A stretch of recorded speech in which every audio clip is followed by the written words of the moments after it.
Kansas is often imagined as endless, quiet farmland stretching beneath vast skies. Yet beneath that calm surface lies a far deeper story. Long before modern towns and highways appeared, this land was home to thriving communities, sacred grounds, and stories carried through generations. From lost settlements to haunting local legends, the ancient mysteries of Kansas uncover a past that is older, richer, and far more intricate than it first seems. On Bellevue Hill, the town below slowly begins to fade as you climb. Houses shrink into the distance, streets grow quieter, and the air feels subtly different with every step upward. Near the top, set into pale limestone, sits a small, shallow cave carved into the rock. It isn't dramatic. It doesn't resemble the grand ruins people usually associate with history. And yet this modest opening, often called Hermit's Cave, carries a quiet, unsettling weight. It feels observed, remembered, as if the land itself is holding on to a story it never fully shared. The cave rests just below the old bell tower that gave the hill its name. From here, the view stretches for miles. The Republican River winds through the landscape, and the plains extend endlessly in every direction. It's a place defined by distance and separation, and that's exactly where the story begins. Local accounts suggest that sometime in the late 19th century, a man chose to live alone inside this cave. No confirmed records reveal who he truly was. Some believed he had once been a soldier. Others thought he was a preacher who had lost his faith. A few claimed he was hiding from something or someone. What most stories agree on is simple. He withdrew completely from society and lived above it, watching from the edge. People called him the Hermit. He wasn't entirely unseen. Townspeople reported occasional glimpses, a tall, thin figure wrapped in worn clothing with a long beard and a gaze that avoided contact. At times, he would descend the hill to gather supplies or quietly accept food left behind. At other times, weeks would pass without any sign of him. No one understood how he endured the harsh winters. No one knew why he stayed. The cave itself raises its own questions. It doesn't appear to be purely natural. The interior shows signs of shaping, as if tools had been used to widen or refine the space, evidence of time, effort, and intention. Whether the hermit carved it himself or adapted an earlier shelter remains unclear. There are no firm answers, only fragments of speculation passed down through generations. Inside, the space is tight and unforgiving. It's easy to imagine the cold settling in during winter, the damp air clinging to everything. This was never a comfortable place to live, and yet someone chose it over warmth, over companionship, over safety. That choice is where the mystery deepens. Rarely do people abandon society without reason. Some stories describe the hermit as nearly silent, speaking only in rare moments. When he did, his words unsettled those who heard them. He warned about change, about noise, about the world losing its balance. Other accounts paint a different picture of a gentle, grateful man who seemed at peace, as if he had discovered something others had not. These contradictions make it difficult to know what, if anything, is true. What is certain is that he eventually vanished. No grave was ever found. No record of departure exists. One season, he was simply gone. The cave stood empty. Whatever belongings he had disappeared with him. Some believed he left quietly and moved on. Others thought he died there, his remains claimed by the land. A few darker versions insist he never truly left at all. After that, the cave changed. It became something more than a place. Children dared each other to climb the hill after dark. Teenagers whispered about hearing breathing from within the stone. Some claimed shadows moved where no one stood. Others said the air near the cave felt heavier, as if it still held a presence. Over time, Hermit's Cave turned into a symbol of isolation, of stepping away, of choosing silence over the noise of the world. People projected their fears and curiosity onto it. The less they understood, the more the story expanded. There may also be a deeper layer to this mystery. Hills like this have long drawn human attention. Elevated ground offers visibility, safety, and a sense of distance from ordinary life. While there's no confirmed evidence tying the cave to earlier cultures, the idea that someone would choose this exact spot to withdraw doesn't feel accidental when viewed in that wider context. Standing near the cave today, it's easy to understand part of the appeal. The view is wide and uninterrupted. The sounds of town barely reach this height. The wind moves constantly, like a quiet voice. Time itself seems to shift here, slower, softer.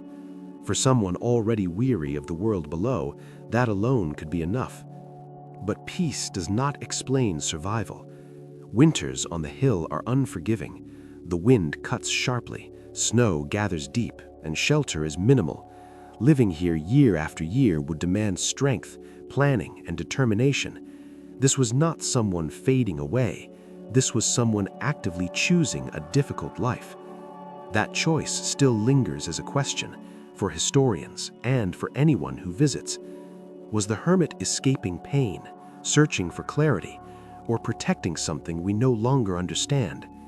Without written records, every answer remains incomplete. Today, the cave is no longer used as shelter. It is protected, observed from a distance. Visitors stand at the edge and look into the dim opening. Some feel nothing at all.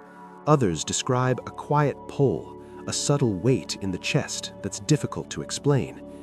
The place seems to respond to how closely you're willing to listen. Hermit's Cave offers no grand ruins, no carved symbols, no obvious clues. Its mystery is human rather than monumental. It asks simple questions that resist easy answers. Why would someone walk away from everything? What does solitude do to a person?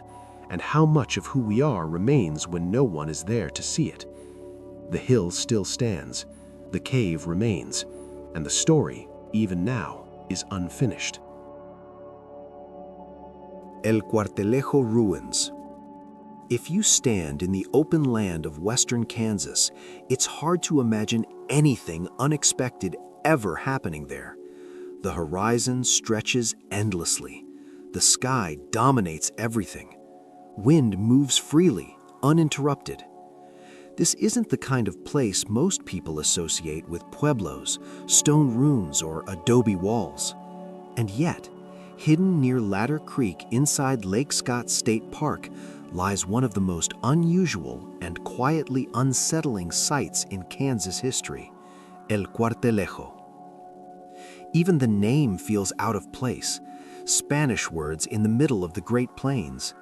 Roughly translated, El Cuartelejo means the distant quarters or far outpost. The name itself reflects how strange this settlement must have seemed. It was a place that didn't quite belong, at least not according to what we expect from history. El Cuartelejo is considered the northernmost known Pueblo-style settlement in North America. Pueblo architecture is typically associated with the Southwest, places like New Mexico and Arizona, not Kansas. Stone rooms, planned layouts, and adobe-style construction shouldn't exist this far north and east, and yet the remains say otherwise. The remains are subtle. Low stone foundations and faint outlines of walls barely rising from the ground. You could walk past them without noticing, but archaeology confirms these were intentional structures, built, occupied, and later abandoned. The people who lived here were likely Pueblo refugees, probably Taos or Picuris, who fled north in the late 1600s, not the 1500s, as is sometimes claimed. Their movement is often connected to the aftermath of the Pueblo Revolt and ongoing Spanish colonial pressure, including forced labor and religious control. For some, escape meant going somewhere completely unexpected. Kansas became that refuge. Imagine the journey. Hundreds of miles across plains, rivers, and unfamiliar territory. families traveling with children, carrying only what they could, leaving behind everything familiar. They weren't searching for comfort, they were trying to survive. When they reached this area, they found something rare: protection. Ladder Creek cuts through rock formations and small canyon-like features, creating natural shelter. Unlike the surrounding plains, this area offers trees, water, and a sense of enclosure. The land dips and folds in ways that break the wind and conceal movement. For people trying to disappear, it was an ideal location. They built their settlement using familiar techniques: stone and adobe-style construction, connected rooms forming a small community. It wasn't a large pueblo like those in the southwest, but it was enough to sustain life. They farmed, hunted, and adapted. And they were not alone. Evidence suggests they lived alongside plains groups, most likely Apache bands, who at the time ranged farther north than they do today. This detail challenges simplified ideas about Native American history. Different cultures, languages, and traditions coexisted here, sharing space and resources. Life was not easy. Winters were harsher than anything these Pueblo groups had known. Summers brought heat and storms. Food supplies were uncertain. And yet the settlement endured, possibly for decades. That raises deeper questions. How strong were the alliances between these groups? How did they communicate? What did daily life actually look like in such an unlikely meeting point of cultures? Spanish records mention El Cuartelejo, but only briefly. Explorers noted finding Pueblo people far from where they were expected. Their accounts often sound confused, even unsettled. This place didn't fit their understanding of the world. Eventually, the settlement was abandoned. Why remains uncertain. Some believe Spanish forces eventually reached the refugees and forced them south again. Others think pressure from rival tribes made the area unsafe. Disease, drought, or simple exhaustion may have played a role. It's also possible the inhabitants chose to leave once conditions changed, returning home on their own terms. The ruins don't provide a clear answer. They only tell us that people were here, and then they weren't. That silence is part of what makes El Cuartelejo feel so haunting. It feels incomplete, like a story cut off mid-sentence. There are no clear signs of destruction, no dramatic evidence of violence, just absence. Standing there today, that absence is powerful. The creek still flows, the rock formations still rise. Grass covers stones that once supported homes. The land didn't erase the site, it absorbed it, slowly and quietly. There's also something symbolic about its setting today. Lake Scott State Park feels peaceful. Families camp nearby. Birds move through the trees. Everything seems calm. But beneath that calm lies a story of escape, resilience, and uncertainty. El Cuartelejo challenges simple ideas about borders and history. It reminds us that people move, cultures intersect, and survival often leads to places that seem unlikely, even impossible. And that may be the deepest mystery of all. At Pawnee Indian Museum State Historic Site, the first thing you notice isn't what's there, but what isn't. The silence stands out. The land slopes gently toward the Republican River, and the wind drifts through tall grass much as it did centuries ago. There are no towering ruins, no crumbling stone walls. Instead, the past lies low, pressed close to the earth, almost hidden from view. And that tells you something immediately. This was a place shaped to exist with the land, not to overpower it. Long before Kansas became a state, before fences divided the plains into neat, measured lines, this was home to a large Pawnee village. Not a temporary camp or seasonal stop, but a permanent settlement filled with families, elders, children, and the rhythms of daily life. The people here belonged to the Kitkahaki band of the Pawnee, one of the major native nations of the Central Plains. They understood this landscape with practical depth. They knew which soil would yield crops, where water could be trusted, and how the land itself could offer protection. The village stood beside the Republican River, which was far more than a water source. It shaped the cadence of life. Nearby, fields of corn, beans, squash, and pumpkins were carefully planted and maintained. These were not just crops, they represented survival, tradition, and foresight. Agriculture anchored the Pawnee to this place, while bison hunting connected them to the wider plains. That balance between settled farming and seasonal movement defined their way of life. At the heart of the village stood the earth lodges. These were not crude shelters, but carefully engineered homes built to endure for years. Thick wooden posts formed their structure, while layers of grass and packed earth covered the walls and roofs. From a distance, they blended seamlessly into the land, almost invisible by design. That design protected against harsh winds, bitter winters, and intense summer heat. Inside, the atmosphere was steady and grounded. At the center of each lodge burned a fire pit, the true heart of the home. It was where meals were prepared, stories were shared, and decisions took shape. Smoke rose through an opening above, carrying with it the quiet rhythm of daily life. Around that fire, children learned from elders, and traditions passed gently from one generation to the next. Life here moved at its own pace, guided by seasons, stars, and the needs of the community. What makes this site especially powerful is that one of those lodges still exists in a very real sense. When archaeologists studied the area in the 20th century, they uncovered the preserved floor of an earth lodge beneath the soil. Time had sealed it rather than destroyed it. Post holes marked where massive beams once stood. The central hearth remained. Storage pits revealed how food was secured for winter. Rather than removing these remains and displaying them elsewhere, the decision was made to protect them in place. A museum was built directly over the lodge. When you stand inside today, you are standing above the actual floor where a Pawnee family once lived. This is not a reconstruction. It is the real footprint of a life lived hundreds of years ago. That closeness is rare, and it changes how the past feels. Outside, the land still carries subtle traces of the village. Shallow depressions mark where other lodges once stood. They are easy to overlook until you recognize them. Then they become impossible to ignore.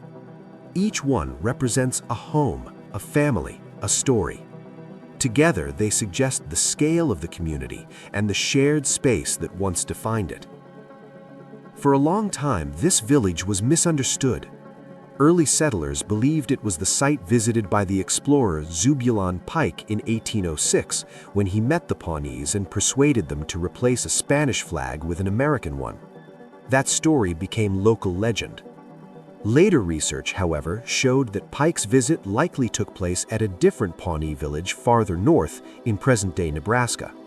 Even so, that mistaken belief helped preserve this site. Because people thought it was historically significant, it was protected rather than plowed over and erased. And this is where the deeper mystery begins. We know a great deal about Pawnee life, but not everything. We do not know the names of the families who lived in this exact lodge. We do not know what arguments unfolded here, what laughter filled the space, or what fears lingered in the dark. Artifacts tell part of the story, but never all of it. Stone tools, pottery fragments, animal bones, and storage pits reveal how people lived, but not how they felt. There is also the question of change. By the early 19th century, the Pawnee way of life here began to unravel. Diseases brought by outsiders, pressure from expanding settlements, and forced displacement slowly fractured communities that had endured for generations. Villages like this were abandoned, not because the land failed, but because the world around them changed too quickly and too harshly. Standing here today, that absence is difficult to ignore. The land feels patient. Grass grows where lodges once stood. The river still flows past, steady, indifferent. Nature did not forget the Pawnee, but it moved forward. The quiet that defines the site now stands in stark contrast to what it once was, a place full of voices, footsteps, laughter, tools striking wood, children running between homes. None of that remains, and yet the ground remembers. The museum does not overwhelm with spectacle or distraction. It allows the place itself to speak. You can stand above the lodge floor and imagine life as it once was, waking to the scent of smoke, stepping outside to fields in bloom, neighbors moving about, and the endless sky stretching overhead. This was never a lost civilization in the sense of being forgotten. It was a living culture, adaptive, resilient, and enduring far longer than many realize. What sets this place apart is its honesty. There are no exaggerated promises of hidden treasure or dramatic secrets. The mystery here is quieter, more human. It lives in the ordinary moments that vanished without names. It lingers in the question of how strong communities can disappear while the land remains unchanged. If you visit, you may feel something unexpected, a blend of calm and unease. Calm from the open space and steady wind, unease from knowing entire lives unfolded here, and most of their stories are now silent. The Pawnee village does not demand attention, it waits, and only those willing to slow down will begin to see it. In the end, this place reminds us that history does not always leave behind monuments. Sometimes it leaves only faint impressions in the soil, a circle of post holes, a fire pit long gone cold. And sometimes those quiet traces speak more honestly about humanity than any towering ruin ever could. Stull Cemetery Legends. If you take the back roads outside Lawrence, you can pass through Stull without realizing it. A handful of buildings, open fields, long, quiet stretches of road. Nothing about it feels dramatic. Nothing suggests you're approaching one of the most infamous cemeteries in the state. And yet, for decades, Stull Cemetery has carried a reputation that refuses to fade, no matter how ordinary it appears in daylight. The cemetery itself is small. Old headstones tilt at uneven angles. Some names have worn away with time, nearly impossible to read. A simple stone church once stood nearby, but it's gone now, leaving only fragments of memory and a trail of rumors. At first glance, it looks like any rural graveyard, but the stories tied to this place tell something very different. According to legend, Stull Cemetery is not just a burial ground. Some claim it is one of the 7 gateways to hell on Earth. Other versions insist there are only 2, one here and one somewhere in Europe. The number changes depending on who tells the story, but the core idea remains. Something dark is believed to rest beneath this ground. One of the most repeated claims is that the devil himself appears here twice a year, at midnight on specific dates, often said to be Halloween and the spring equinox. On those nights, people say the air grows heavy, the silence deepens, and a tall, shadowy figure appears among the graves, sometimes near where the old church once stood. There is no evidence for this, no verified photos, no reliable records. Still, the story spread, passed from person to person, student to student, generation to generation. The closer you get to Lawrence, the more likely someone has heard it. Another legend centers on a particular grave said to belong to something not entirely human. Some describe a half-man, half-goat figure. Others claim it was the son of Satan. The details shift, but the message stays the same. The grave is wrong. Stories say it was once sealed with iron to keep something from escaping. Others claim the marker was removed or hidden to discourage curious visitors. Then there's the church. The old stone church that once stood near the cemetery became a focal point for many of the darker stories. Built in the late 1800s, it originally served a small farming community. Historically, there's nothing to suggest anything sinister, but over time, legend reshaped its image. Some claimed the church burned down because it was cursed. In reality, it was demolished in the early 2000s after years of damage and misuse. Others said it collapsed on its own, as if the land rejected it. More extreme versions spoke of hidden tunnels beneath it, leading deep into the earth. One of the darkest stories involves a child. According to rumor, a baby was once found nailed to the church door as part of a ritual. There's no historical record of this, no police reports, no newspaper coverage. Still, the story persists, often repeated as fact by those who heard it secondhand. This is how Stoll works. Facts blur into rumor, rumor hardens into belief.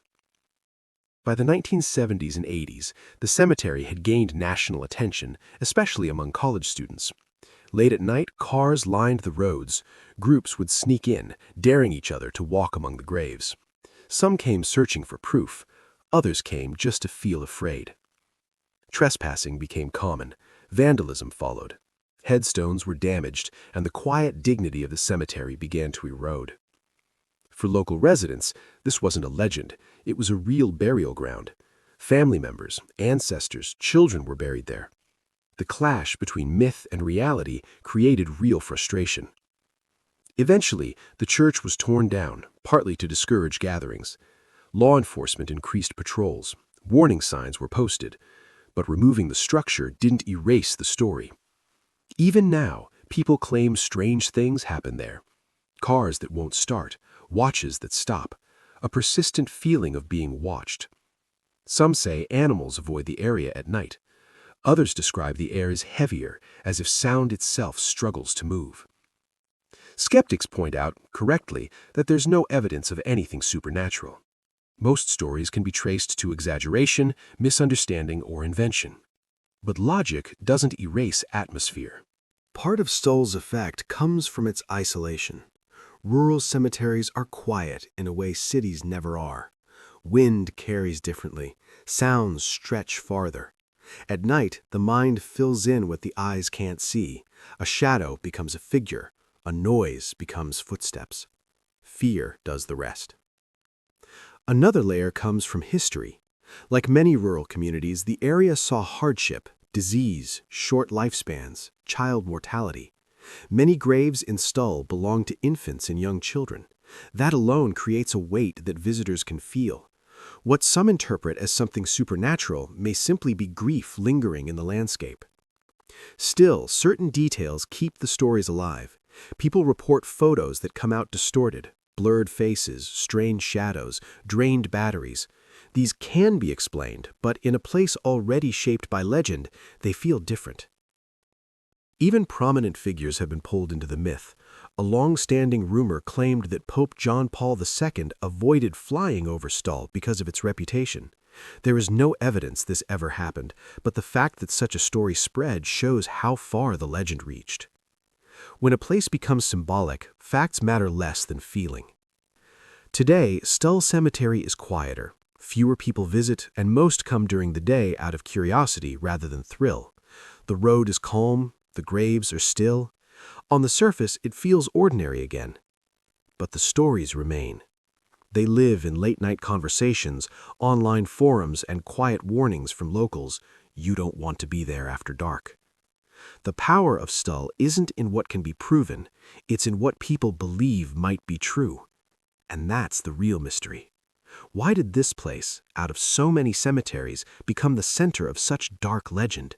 Why here and not another quiet graveyard along another empty road? There's no clear answer. Sometimes stories attach themselves to a place and refuse to let go. Standing at the edge of the cemetery today, you might feel nothing at all, or you might feel uneasy without knowing why. Both reactions are valid. Stoll doesn't force anything on you, it waits, letting your own thoughts fill the silence. In the end, Stoll Cemetery may not be a gateway to hell, but it is a gateway to something else. The human need to explain fear, the way stories grow in silence, the thin line between history and myth. And once a place crosses that line, it rarely returns.